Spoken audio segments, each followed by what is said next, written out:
이번에 또 신부님께 이 천주교에 대한 강의를 들어볼 텐데 또 앞서서 저희가 인사를 한번 드리고 시작하는 게 맞을 것 같습니다. 자연스럽게 차렷, 자연스럽게 인사. 강의 전에 질문 드리고 싶은 게 하나 있는데 여기가 피정의 집이잖아요. 혹시 피정이 어떤 뜻인가가 궁금해서. 좀 우리의 삶의 자리로부터 좀 탈피해가지고 좀 조용한 곳에 가서 자신을 깊이 들여다보고 성찰하면서 뭔가 새로운 삶을 준비한다라는 그런 이제 의미로 이제 피정을 갖는다라고 이렇게 얘기를 합니다. 혹시 우리 문규 씨 천주교에서 처음과 끝에 어떻게 기도하는지 혹시 기억나시는가요? 자, 뭐 모르시는 분들은 저를 보고 또 배우시면 될 것 같아요. 시작 전과 끝에 항상 이 모셔야 할 분들이 있기 때문에 아니 뭐 여기 이마에서부터. 그쵸. 왼쪽부터 할 줄 알았지만 위에서부터 합니다. 성부와 성자 이렇게 온 거죠. 그대로 내려오면 됩니다. 이렇게 가면 안 돼요. 성부와 성자와 성령의 이름으로 아멘. 원래는 이제 성부는 이제 그 창조주이신 하느님을 우리가 기억하는 거고, 성자는 구세주 구원자이신 그리스도를 이제 의미하는 거고, 성령을 할 때는 양쪽을 성령으로 이렇게 표현합니다. 성부와 성자와 성령. 성령은 이제 그 협조자이신 성령을 의미하는 거고, 그리고 이제 가운데 성부와 성자와 성령의 이름으로 하면서 이렇게 아멘 하고 이렇게 기도하는 거죠. 천주교의 이제 대표적인 교리하면 천지창조. 이게 하느님이 세상을 창조했다는 것이 이제 가장 첫 번째고요. 천주광생.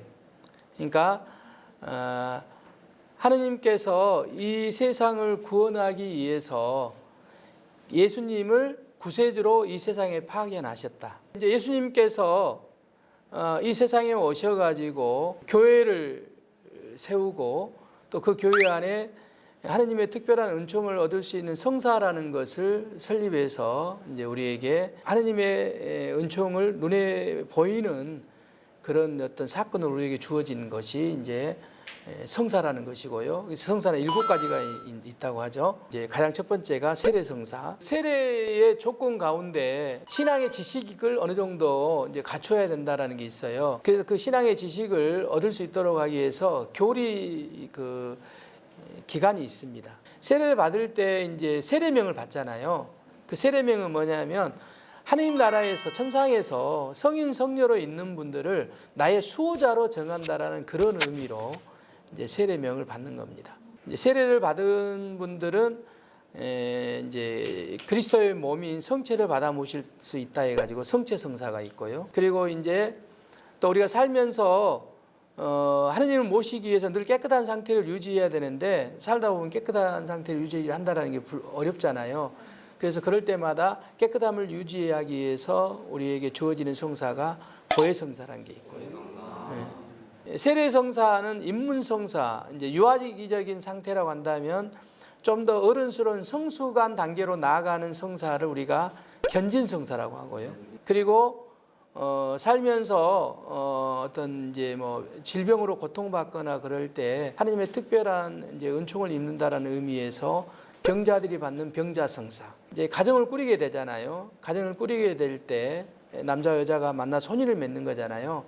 그거를 이제 교회 안에서 성사로 나눠주게 되는데 그걸 우리가 이제 보통 혼인성사. 이렇게 맺어진 혼인은 인간이 맺어주는 것이 아니라 하느님이 맺어주는 것이기 때문에 그 누구도 풀 수 없다. 그게 이제 불가이소성이에요. 그래서 우리 가톨릭 교회에서는 이혼을 허락하지 않습니다. 이혼이란 말 자체가 우리 가톨릭 교회는 없어요. 그리고 이제 7번째가 성품성사. 이제 성직자가 되기 위해서 받는 이제 성사를 이제 성품성사, 신품성사라고 이렇게 얘기를 합니다. 이런 이제 우리 교회 안에서 아주 중요한 이제 또 하나님의 특별한 은총을 얻을 수 있는 것이고요. 그리고 이제 마지막에 우리가 이제 가리키는 게 상선벌악. 착한 일을 하는 사람은 상을 받고 악한 일을 하는 사람은 벌을 받는다라는 상선벌악. 이게 보통 우리 가톨릭 교회의 중요한 이제 교리라고 할 수 있습니다. 근데 이건 뭐 풀어 설명하면은 엄청나게 이제 넓게 설명할 수가 있는데 풀어서 설명하면 그렇게 말할 수 있습니다. 그 우리나라 표현에 하늘이라는 표현이 있잖아요. 이게 원래 하늘은 한울이에요. 한울. 한은 하늘이라는 표현이고요. 울은 울타리라는 표현이에요. 하늘에 큰 울타리가 있다라고 생각을 했고 그 울타리의 주인을 림자를 붙여요. 그래서 옛날 표현을 보면 한울림이라고 됩니다. 한울림. 한울림으로 이렇게 하다가 니을 탈락 한은님이 된 거예요. 그러니까 이거는 우리의 국어적인 표현입니다. 궁금한 게 방금 이렇게 하나님 이렇게 부르는 이것도 다른데 그러면 또 개신교랑 큰 차이점이 어떤 건지. 우리가 미사 때 보면은 말씀의 전례하고 성찬의 전례라고 이렇게 구분이 돼 있잖아요. 그러니까 우리는 말씀과 성찬이 두 가지 합쳐져 있는 건데 개신교에서는 성찬에 대한 부분을 빼고 말씀에만 더 중요하게 여기는 그 예배를 하는 거죠. 그 천주교가 가장 부흥했던 시기가 혹시 언제인지.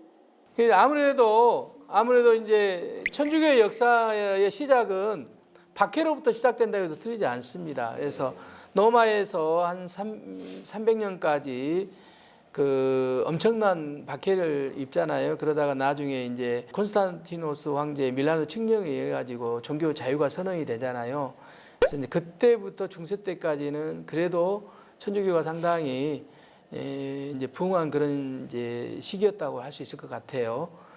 그러다가 이제 중세 이제 종교 개혁이나 이런 것들이 일어나면서부터는 교회가 이제 갈라져 나가는 그런 시대를 이제 겪으면서 좀 이제 아무래도 이제 좀 그 혼란의 시기를 겪었다라고 할 수 있지만 그럼에도 불구하고 교회가 끊임없이 새신을 거듭하면서 2000년 역사를 지금까지 이어져 온 것 같습니다. 우리 한국 교회도 1784년에 이제 그 천주교가 시작이 되면서부터 박해를 겪다가 이제 박해가 끝나고 난 다음에도 한동안은 교회가 좀 침체를 겪죠. 왜냐하면 워낙 많은 박해를 겪다 보니까. 그러다가 이제 한국 교회에서 그래도 좀 천주교가 부흥기를 이뤘던 때가 언제냐면은 독재 정권 시대 때에 이제 정의 사회를 구현한다라는 이제 그런 시기에 그래도 천주교가 굉장히 그 정교도 많이 이루어지고 그랬던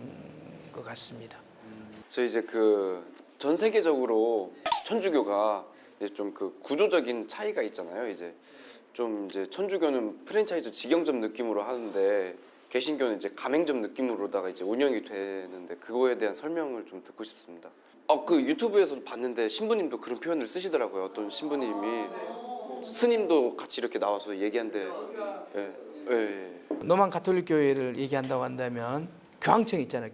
교황님이 계시고 그리고 그 교황님을 도와주는 이제 보조자들로서 이제 사도단이라고 하는 주교가 있고요. 그리고 모든 주교들은 개별 교회의 사법, 행정, 입법의 상권을 다 가지고 그 관리 운영을 할 수가 있습니다. 우리나라에도 보면은 15교구가 있잖아요. 각 교구가 있어요. 근데 각 교구는 다 개별적으로 돼 있습니다. 서로 어떻게 침해하거나, 예를 들어 서울교가 제일 크다 해서 서울교구가 강주교구를 지배하거나 이렇게 간섭하거나 그럴 수 없습니다. 그러니까 우리는 이렇게 그 위계 질서가 있는 것처럼 돼 있지만 나름대로는 지방자치가 잘 이루어져 있는 그런 교회 형태를 가지고 있고요. 개신교는 그 종파가 굉장히 많은 거예요. 마지막으로 아까 그 이제 개신교와 천주교에서 개신교는 말씀 위주였고 천주교는 이제 말씀과 성찬이라는 표현을 하셨는데 성찬이라는 게 이제 어떤 의미인지를 잘 몰라가지고 여쭤보고 싶습니다.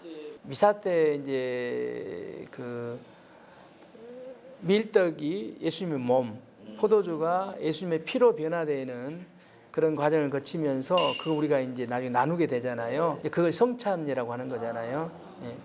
그거는 이제 예수님께서 그 십자가에 못 박혀 돌아가시기 전에 예루살렘 2층 방에서 만찬을 하잖아요. 그때 세운 그 예를 그대로 재현하는 거죠.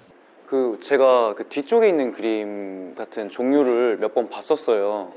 근데 항상 그 하느님이랑 같이 그려진 동물은 양이더라고요. 다른 동물은 못 봤는데 제가 그래서 이게 양이랑 관계성이 있는 건가요? 아니면 양이 가진 의미가 따로 있는 건가요? 예, 예수님께서 그 주변에서 일어나고 있는 이 일들을 이렇게 바라보면서 비유로 설명할 때 나는 착한 목자이고 너희들은 어린 양이다. 그래서 내가 너희들을 잘 다스려서 하나님께로 이끌어 간다라는 그런 거를 상징적으로 비유적으로 표현한 게 착한 목자죠. 착한 목자. 천주교라는 말은 그 자체로 천이 이제 하늘이고 주가 주인 게 하늘의 주인을 따르는 교회라는 게 이제 천주교잖아요.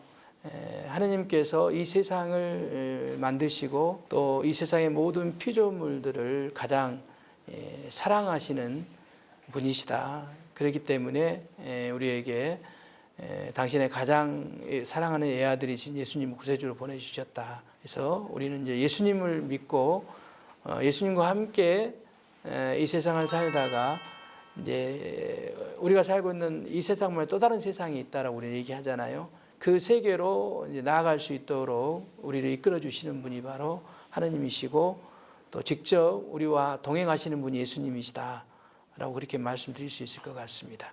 남은 시간도 여러분들과 함께 하면서 천주교에 대해서 또 흑산도에 대해서도 관심 있는 부분들 좀 또 여러분들한테 소개해 드리도록 하겠습니다. 저희가 잠시 후에 이제 또 순례를 하면서 좀 흑산도와 천주교의 이제 연관성과 그 역사를 좀 더 알아볼 거니까 그때 또 궁금한 게 있으면 거기서 또 질문 많이 해주시면 좋을 것 같습니다. 그럼 이제 또 강의 열심히 해주신 우리 신부님께 인사하면서 마무리하도록 하겠습니다. 예쁘게 인사 감사합니다. 고생하셨습니다.